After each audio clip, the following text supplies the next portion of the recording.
You know him as the host of the Discovery Channel's Dirty Jobs, a celebration of blue-collar work. And now Micro is making headlines for his approach to voting. He posted this on Facebook recently. Quote, regardless of their political agenda, my celebrity pals are fundamentally mistaken about our civic duty to vote. There is simply no such thing. Voting is not a right, not a duty, not a moral obligation. Joining us now is Mike Rowe. Great to see you, Mike. Thanks a lot for joining us. So you've been following this election closely and carefully, and I'm sure you've noticed that a lot of people are for Trump, a lot of people are against him. That's, of course, all legitimate. But you're also hearing this kind of undercurrent of contempt for Trump's voters, people in the great middle of the country, a lot of them blue-collar people. What do you make of that, the elites hating blue-collar America? Look, I mean, I hate to generalize, but I think, in general, elections are always popularity contests. Right. So, it's gone from an ad hominem kind of thing to just gross generalizations about uneducated groups, whether it's white, black, or somewhere in between. Everybody seems to have a category, and that's a shame. Well, it is a shame, especially when it's framed in moral terms. It's not just a debate about who's right and who's wrong. It's a debate about who's virtuous and who's sinful. Have you noticed this? I rarely wade into this kind of thing in terms of a polemic, but people were asking me why I wasn't joining my friends in Hollywood to basically rock the vote in a very general way. And my response was, look, I just prefer to know who I'm talking to before I tell them to either protest or exercise their Second Amendment right or their First Amendment right or their right to vote. It really just came down to that. So you're not encouraging people not to vote. You're merely saying that if you do vote, maybe you ought to, gather some information about what you're voting on. I mean, in general, my post was, look, if you really want me to offer advice to 500,000 people or 6 million people on my Facebook page, well, how about read? Get a philosophy that you can at least defend and articulate, and then maybe we can argue about policy or candidates or things like that. But until you do the work, pulling the lever is not the work. Scratching off a square is not the work. Understanding why you believe what you do, that's work. That seems like a pretty adult way to treat people. I wonder how they took it. So so you see the American middle class, you spend a lot of time with people who work outside, and you've noticed in this election that they're pretty frustrated. Do you understand why? It seems like a lot of people where I live don't understand why. Do you get it? On a really personal level, families and friends are being divided over what feels like a litmus test of sorts. And, of course, I know that happens all the time, but I've never seen it happen really historically since the Civil War. That's right. That I think has made people really, really uncomfortable in ways that it's difficult to articulate. Yeah, I hope it's better than Reconstruction when this all ends. So you've got a foundation, which, unlike the foundations of others, you're not getting rich from. It's called Micro Works. Tell us what it does. It's an attempt to shine a light on jobs that actually exist and focus on people who are truly willing to learn a skill that's actually in demand. We've trained, 500 or 600 people in welding alone, and you'd be amazed at how many make six figures, and you'd be amazed at how happy they are. So there's a disconnect between what a good job is nowadays and a decent opportunity. As someone with no actual skills, I'm actually a little envious of that. Micro, it's great to see you this morning. Speaking of myself, I hope you run for something. Thanks for joining us. Tucker, I think you're highly skilled at whatever it is you do. Exactly, whatever it is I do. It's great. Thanks for coming on. Next. 9 days to go. Well, after James Comey announced he was reopening the investigation into Hillary Clinton's emails, the Democratic nominee laid out how she hopes the country responds. I would urge everybody to get out and vote early in all the states that have early voting, because I think Americans want a president who can lead our country, who can get the economy working for everyone, not just those at the top, and who can bring our country together. I offer that. I can do that. And I'm very confident that the American people know that. And we're going to continue to discuss what's at stake in this election, because I believe that it's one of the most consequential elections ever.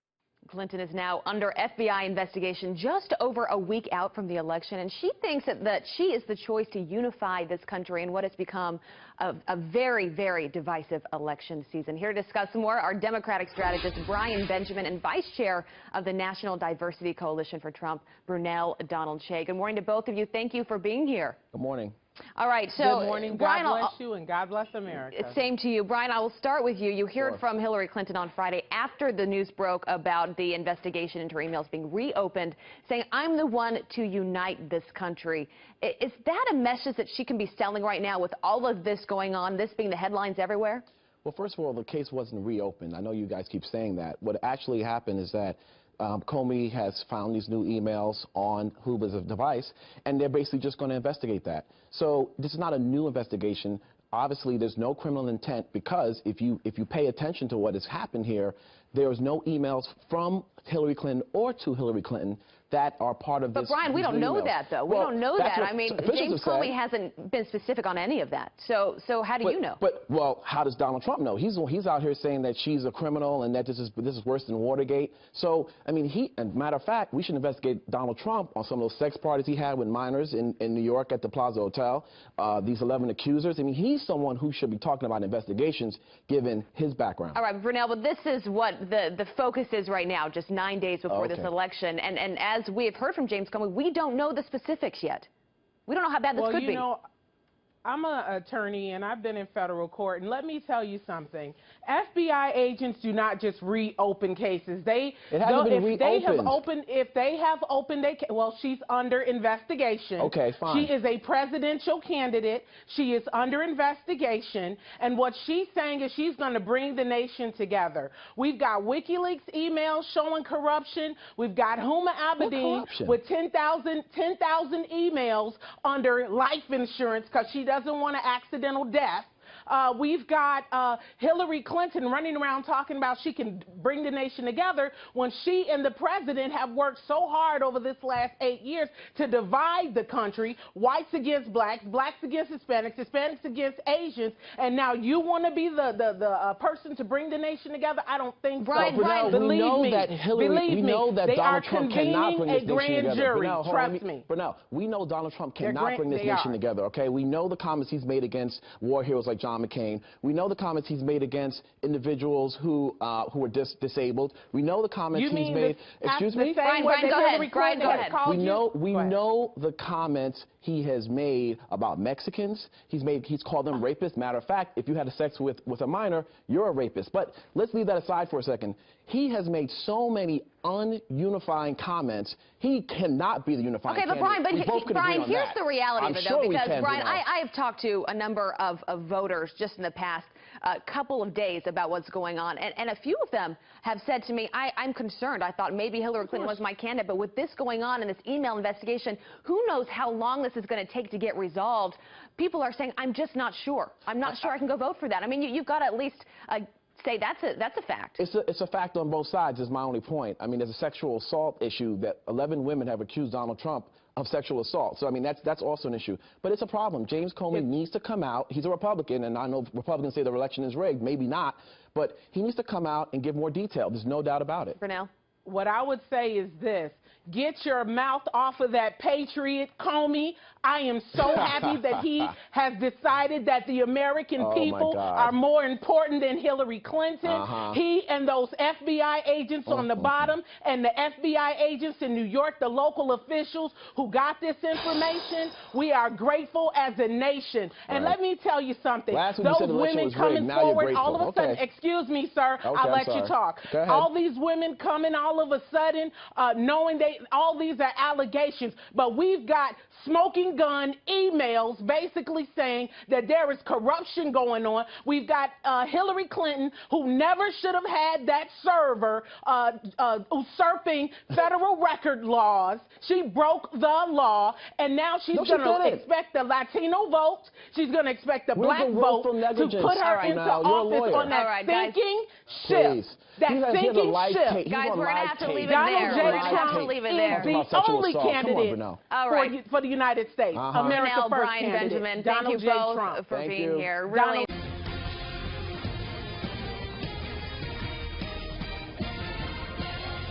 So of the 34 Senate seats up for election, Democrats need just 4 or 5 seats to take the Senate majority. And currently there are 6 states where polling shows the race is neck and neck.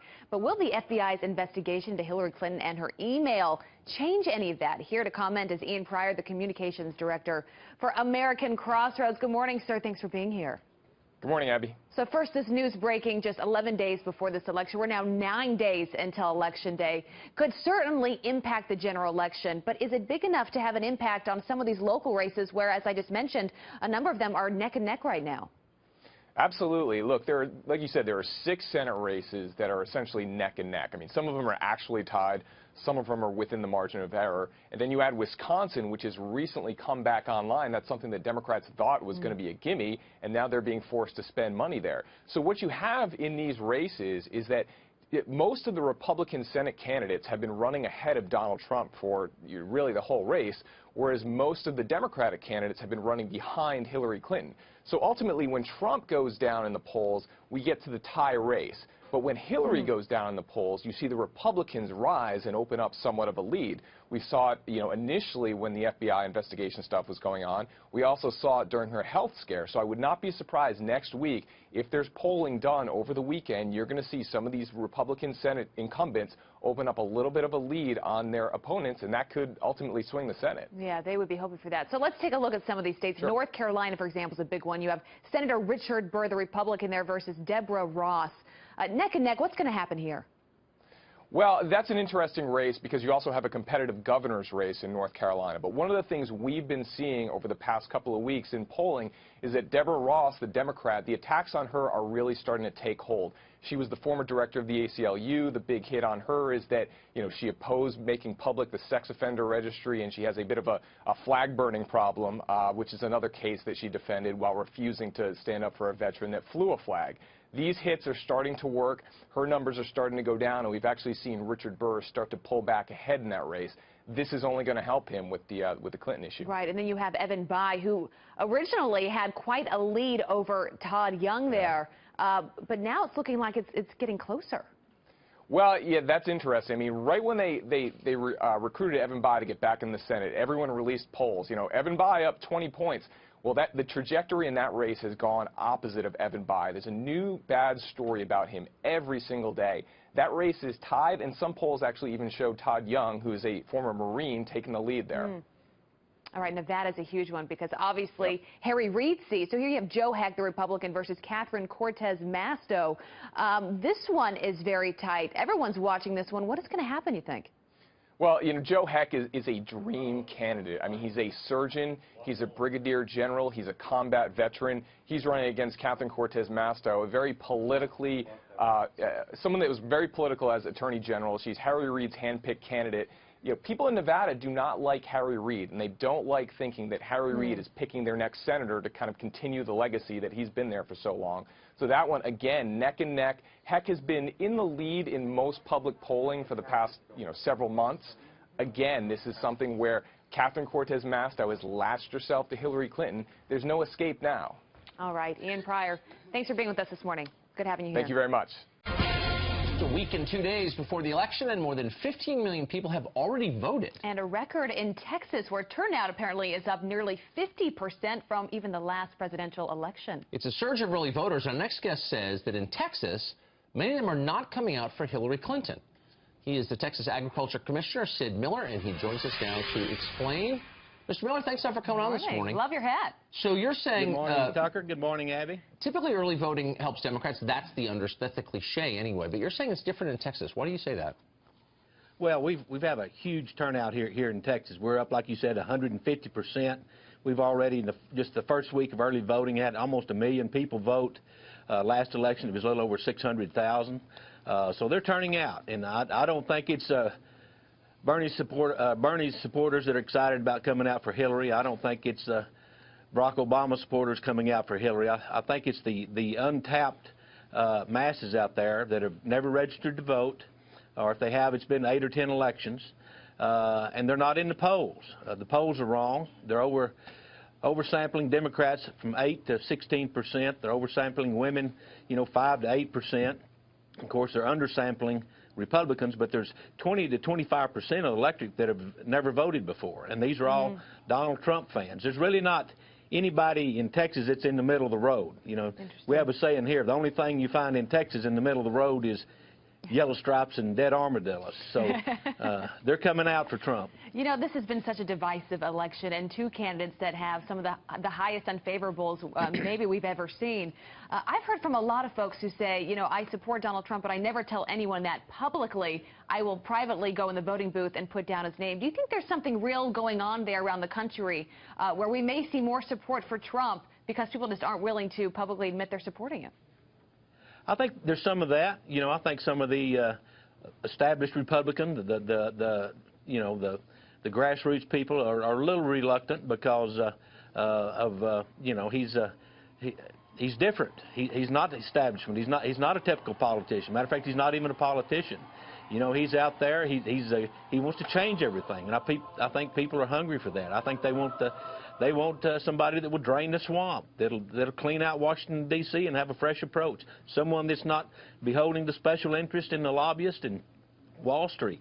Someone that you know, that the establishment doesn't own. And I think the American people are ready for that. Has the Republican Party of Texas and/or the Trump campaign been facilitating early voting? Has the Get Out the Vote operation been successful, do you think? You know, we've been doing some of that. It's nothing unusual about it, nothing extraordinary. I've been through several elections down here, so it's a typical get out the vote effort. We're doing that. I've traveled the state with the victory team, and we're encouraging that. But it's not that. It's the Donald Trump phenomenon. It's going to be a good election here in Texas. It's not close. I know what the polls say, but Donald Trump will win by double digits here in Texas. And there's nothing more, you know, I guess tomorrow's Halloween, there's nothing more haunting than the thought of Hillary Clinton in the White House. Us down here in Texas just can't stand the thought of that.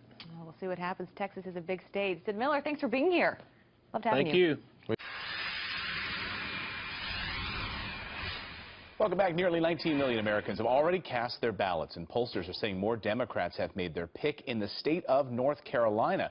In 2012, 6 in 10 people voted early in the Tar Heel state. So with so many votes cast before this FBI announcement, what can Donald Trump do to make sure more people side with him on November 8th? Joining me now is North Carolina Congresswoman Renee Elmers. Nice to see you this morning, Congresswoman. We will appreciate you joining us this morning. Can Donald Trump do anything to turn the tide in the Tar Heel state? He's down about 2.5 points in the Real Clear average, politics average of polls this morning. Oh, absolutely. And there again, you know, Obamacare is really the issue right now for North Carolinians.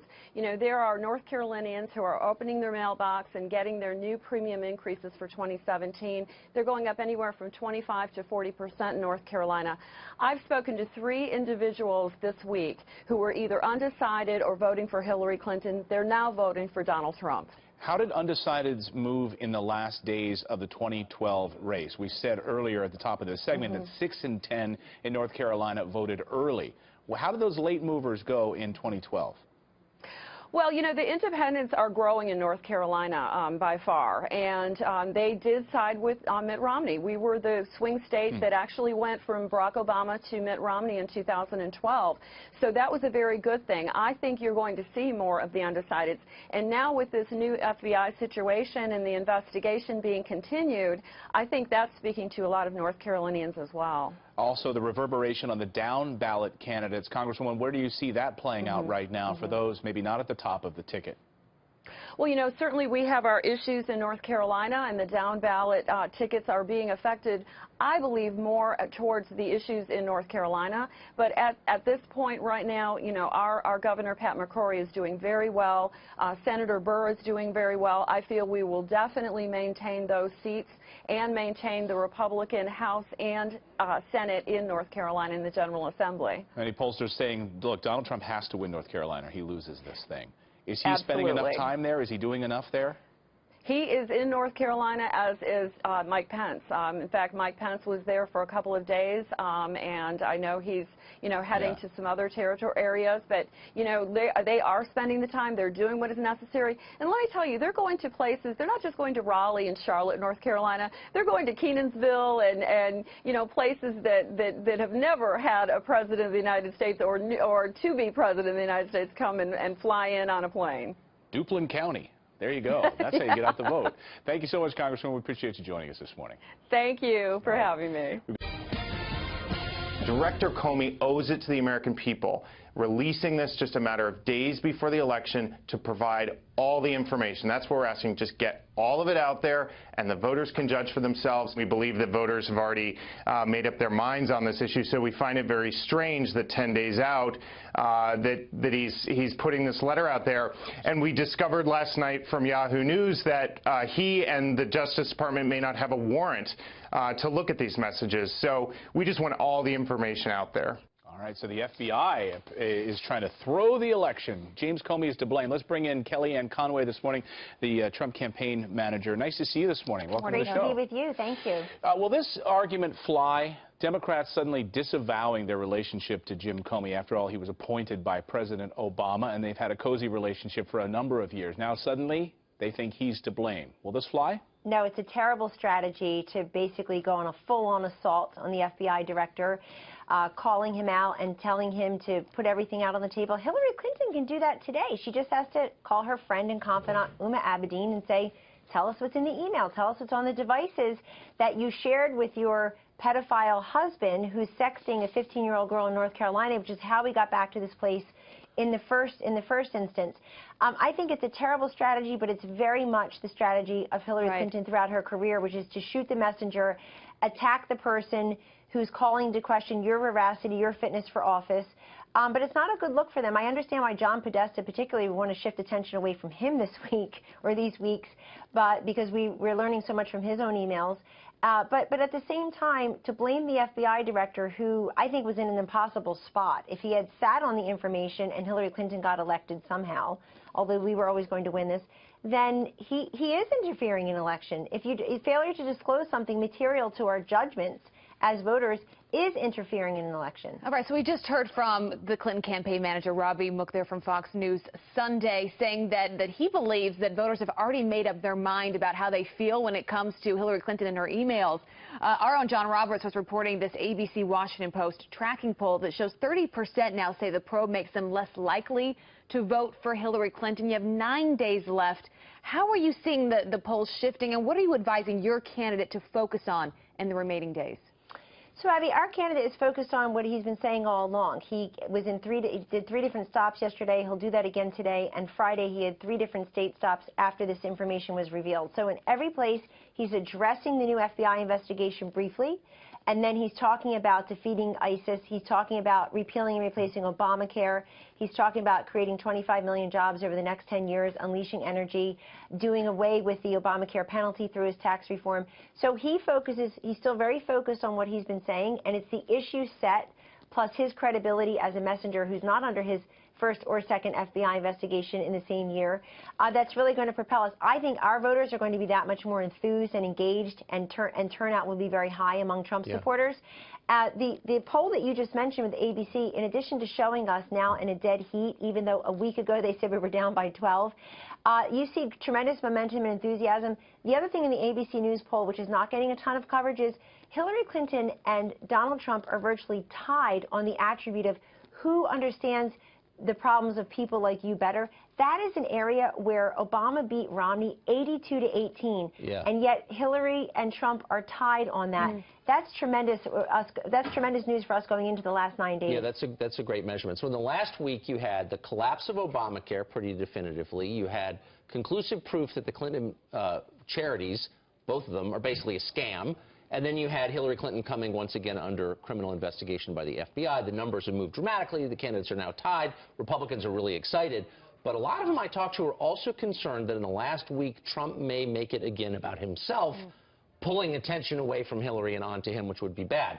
What are you doing to ensure message discipline that he does not do that? Well, I think you've seen the message discipline, particularly in the last few days. And we've always known, Tucker, that if this election is a referendum on Hillary Clinton, she will lose it.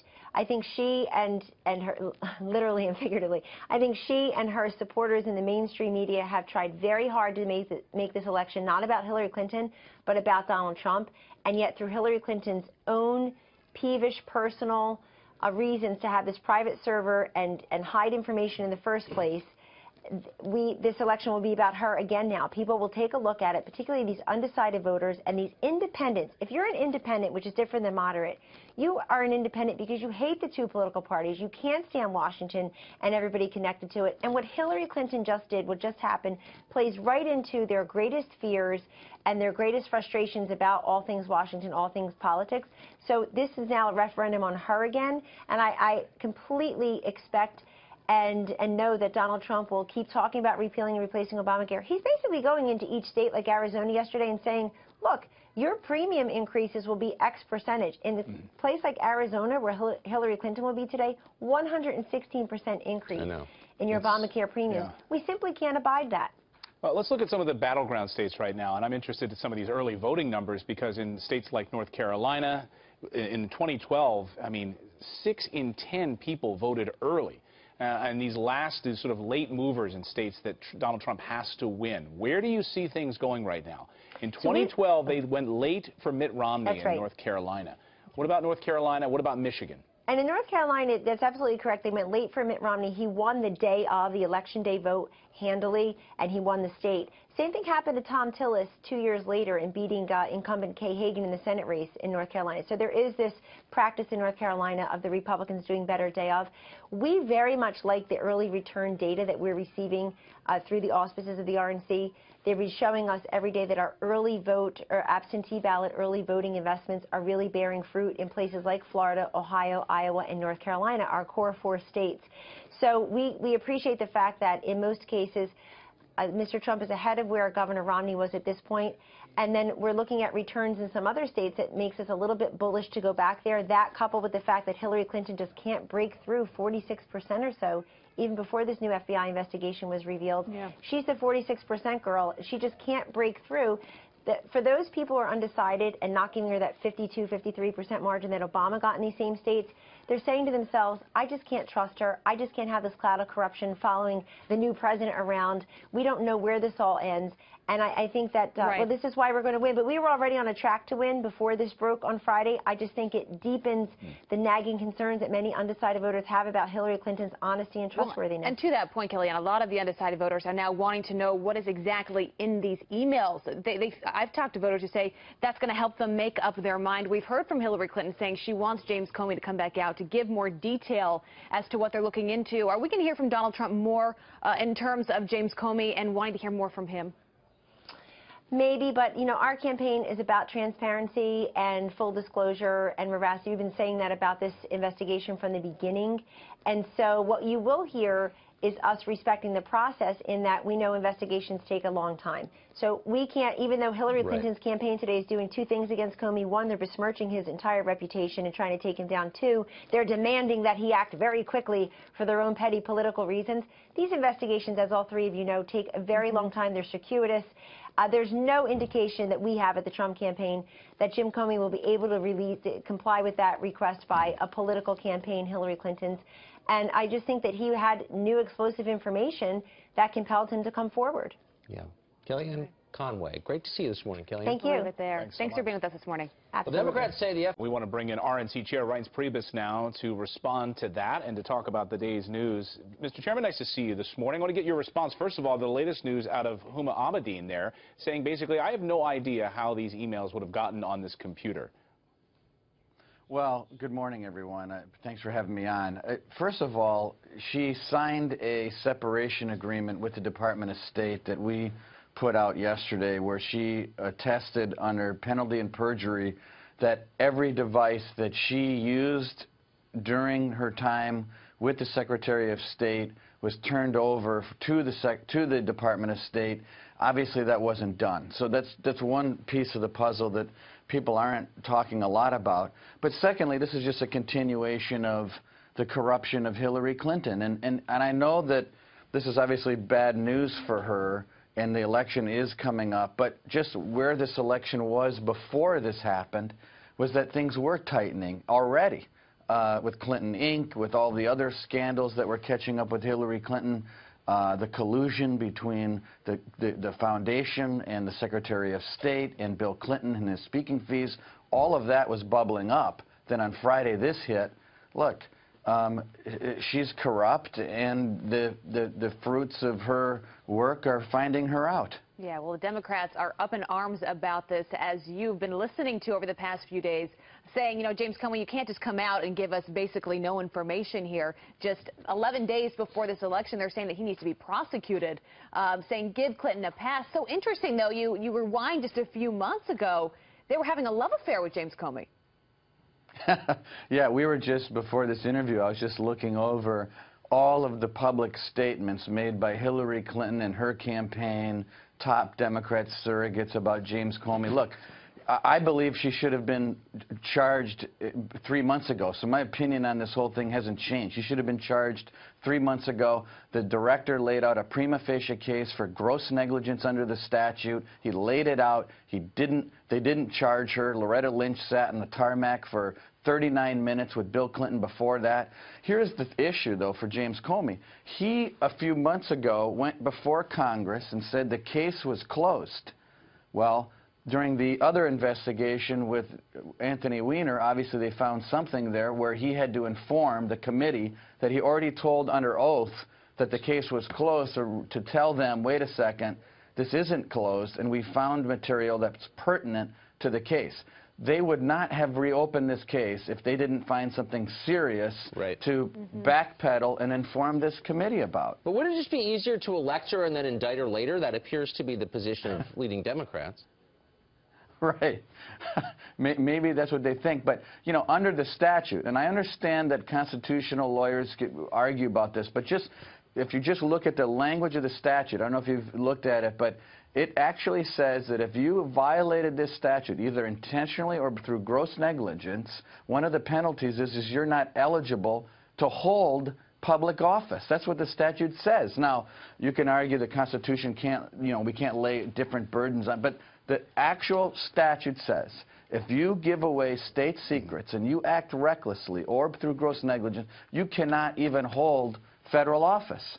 You know, this is a serious situation that the American people need to consider when going into the ballot box and deciding whether they want to put a person in office that could be indicted for criminal conduct. We had Judge Napolitano on the show earlier. I'm not sure if you caught that interview. He seemed torn about this, and one of his concerns was that, look, the policy of the DOJ is within 90 days. You don't release any public policy or progress reports that have or could influence the election. And so he thought that Attorney General Loretta Lynch was honoring that commitment, but then, of course, many others are calling for her removal and saying that she is not fit to serve. Where do you stand on Attorney General Loretta Lynch this morning? Well, I think she compromised herself when she sat on that airplane with Bill Clinton for 39 minutes. I mean, she could either recuse herself, she could put someone else in charge of handling the decisions on this particular project. Look, she's been in and out of this thing inappropriately the entire time. But I think it all comes back to Hillary Clinton. It comes back to her corrupt behavior. It comes back to everything her touching as Secretary of State had turned to mud, whether it was Russia, Syria, Iraq, Benghazi, her emails. I mean, everything about it. I don't even understand how a person like General Cartwright and General Petraeus, their careers are over. Their reputations have been permanently soiled. And here we have a person that wants to run, actually wants to be president of the United States, and it's 9 days from now. Right. It's an unbelievable this thing that's gone on here. So you play this out, Ryan, and we don't know how long this is going to take, or if we're going to hear more from James Comey between now and Election Day. But let's say Hillary Clinton does win this thing, and this continues to go on, this investigation, and Donald Trump says, you know what, I'm not going to step away until this is resolved, until we know the results. Are you going to stand by the nominee? Are you going to stand by Trump in that decision? Oh, I don't know about that. I mean, listen, this is a hypothetical.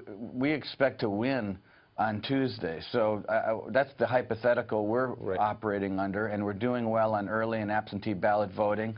Obviously, you saw the ABC poll went from 12 points down. Now it's 1 point down. And by the way, that poll today that they're talking about with Donald Trump 1 point down, that concluded prior to this bombshell going off on Friday. So I would suspect that the next poll you're going to see is him up.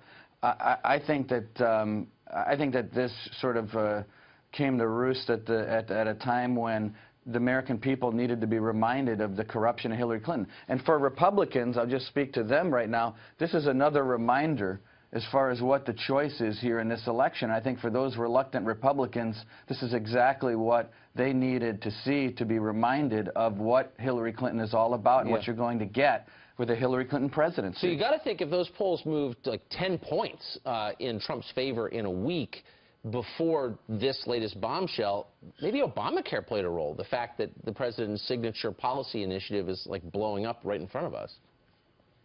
Well, that's a good point, and that's kind of what I was. You did a nicer job than I did, because I was trying to point that out earlier, which is these polls were tightening before this ever happened. I mean, between we sort of seems like last year, but it was just a few days ago we were talking about Bill Clinton Inc. and Obamacare and in all of the issues surrounding Hillary Clinton, and so that tightening was happening anyway.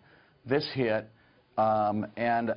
This is a race that is really something that I think we're going to win next Tuesday, and I'm excited about it. But I'm not excited about the fact that Hillary Clinton's been getting away with this for years, and the fact that she somehow managed to manipulate the Democrat Party through superdelegates and all the rest. And here we are on the brink of an election, and one of the choices is someone who gave away our most precious national secrets, and here we are. And they're blaming the FBI director for the fact that they misplaced and were reckless with top secret information. It's unbelievable.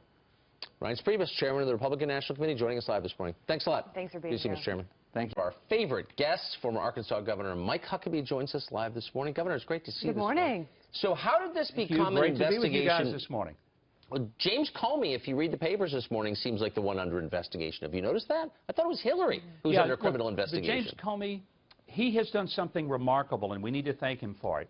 A lot of people are all over his case, but he has finally brought Democrats and Republicans together just before this election, because all of them want him to resign. And that's the only time that I've seen Democrats and Republicans agree on anything in all of 2016. So we will at least be grateful for that. What about Loretta Lynch in all of this? Of course, we remember the tarmac meeting with Bill Clinton over the summer, and she came out then later apologized, said it was an error in judgment.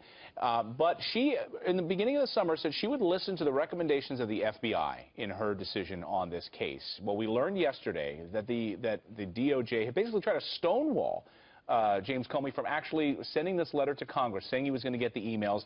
Further, the DOJ is also not allowing a warrant to be issued. So the FBI has not yet been able to go through these emails. They have them. They're just not able to read them yet. Well, I'm sure all of you are aware that if you talk to rank-and-file people in the FBI, either active or retired, there is an uproar within the ranks of the Bureau, because they feel like that everything that they have been trained to do, everything that they have the integrity to do, has been upended by the way this has all been handled. And they're angry and they're frustrated. They feel like that, the agency has been compromised because the DOJ has been so protective of Hillary. They have not allowed this to go through in the same way they did for General Petraeus, General Cartwright, or for that matter, for some low-level sailor who takes a picture on his cell phone. The fact is, America cannot elect somebody to the highest office in the land to be the commander-in-chief of all armed forces, the head of all national security, who can't keep a simple secret, and then who destroys evidence. Hillary talks about something unprecedented. This would be unprecedented. I don't think if she were elected, her presidency would last much longer than a snowball in Phoenix in the middle of August. I just think that there's just too much stink there, and no amount of Febreze is ever going to be able to make it smell good. So Uma Abedin is now saying that she can't recall how tens of thousands of these missing emails wound up on her husband's, or going to be ex-husband, Weiner's laptop in a folder that was called life insurance. So now you have Hillary Clinton saying, I want everything out there. I've got nothing to hide. But you rewind this back, Governor. That is not what she said early on in this investigation. She did not put everything out there. Had she done that, we might be in a different place today. So who's really at fault here? Is it Hillary Clinton or is it James Comey? Well, have you noticed that with Hillary, it's never her fault? I mean, you know, Harry Truman said the buck stops here.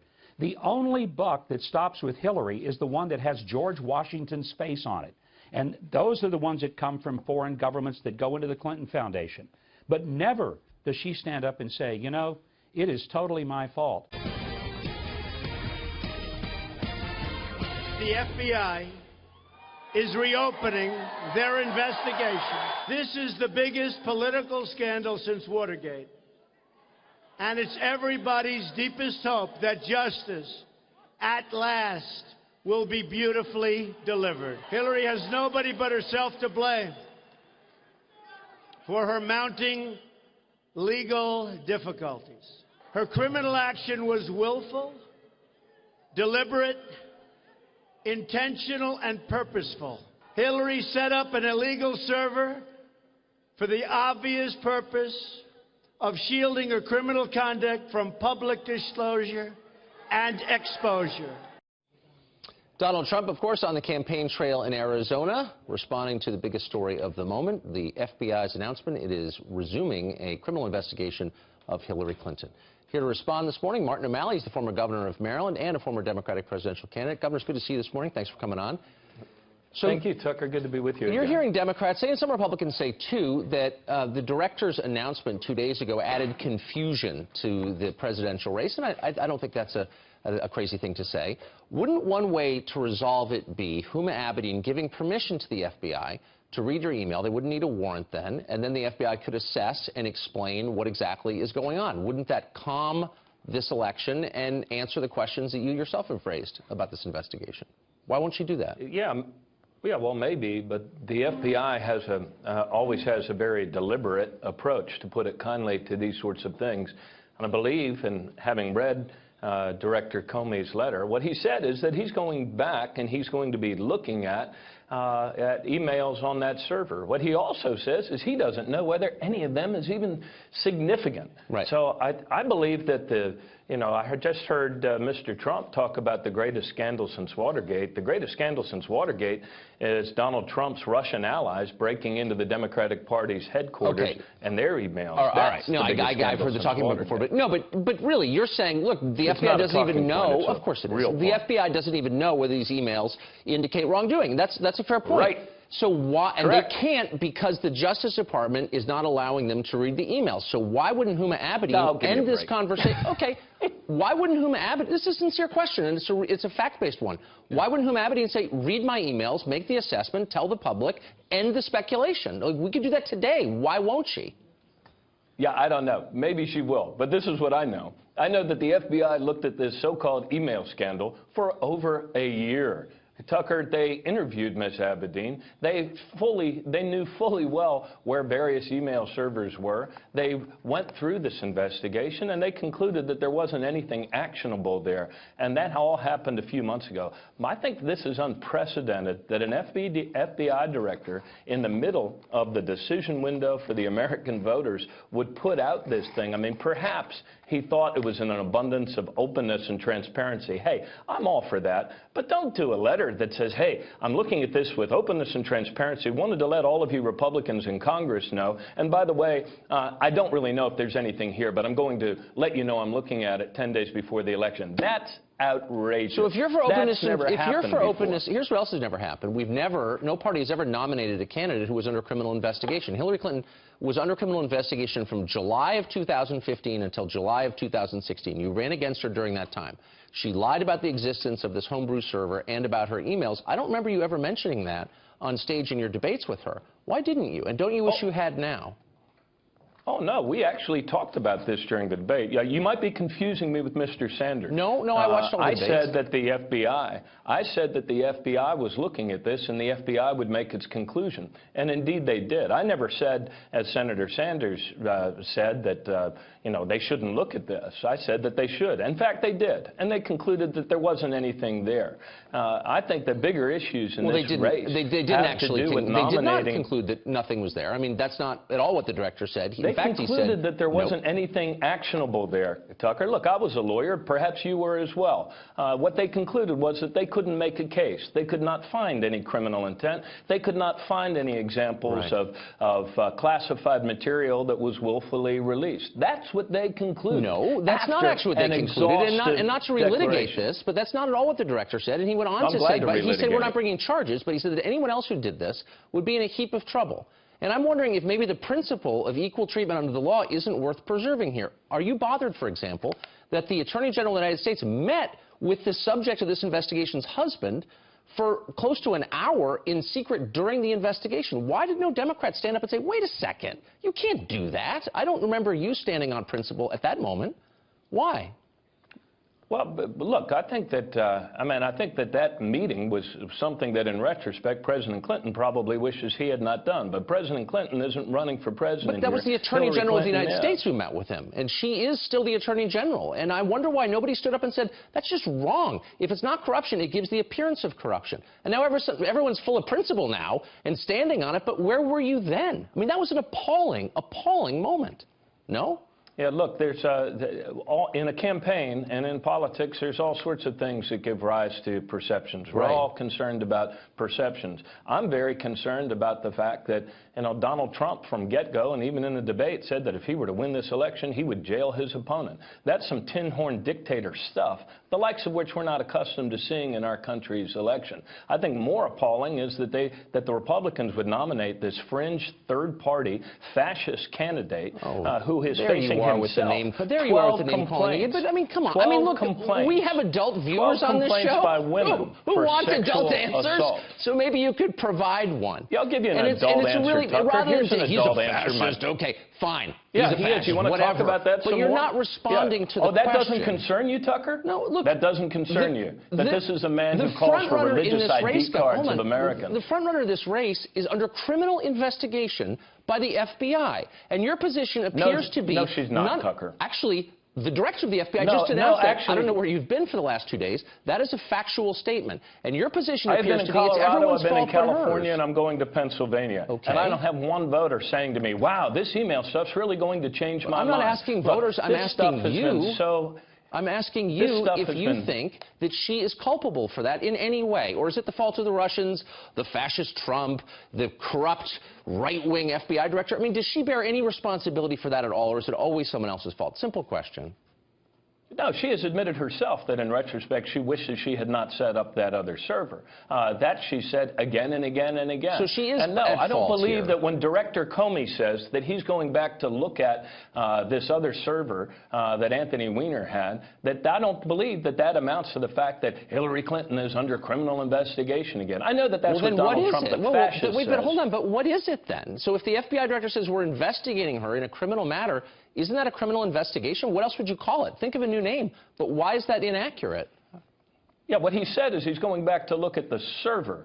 That's what he has said. He has told members of Congress that he's going back to criminal investigation. Is that your position? We're going to charge the server with a crime? No, that's his.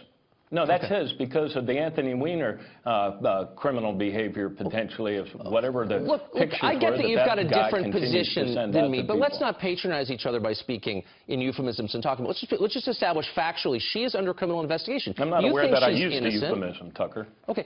Pardon? Can't you just concede the reality of the fact Tucker. that she's under criminal investigation? If we can't concede that, then, it's hard to have a conversation. If we won't acknowledge reality, you think she's innocent, that's fine. But she's under criminal investigation by the FBI, correct? No, I don't believe that that is correct, Tucker. Oh, I believe that what's happened is that in that investigation, Director Comey has said 10 days before the election that he's going to go back and take another look at that server. That does not mean that Director Comey has decided, boy, there's something actionable. In fact, to the contrary, he has said he has no idea what's in those emails. But all investigations you, begin with a presumption of innocence. But you have just conceded it's an investigation being carried out by the FBI. By definition, it's not a civil investigation. It's a criminal investigation. And you won't concede that she's the subject of it. You said instead it's the server. Do you think that server would do hard time, perhaps the death penalty? I mean, this is crazy talk. Let's get to reality. Tucker, she's what the I'm saying subject is of a their criminal investigation.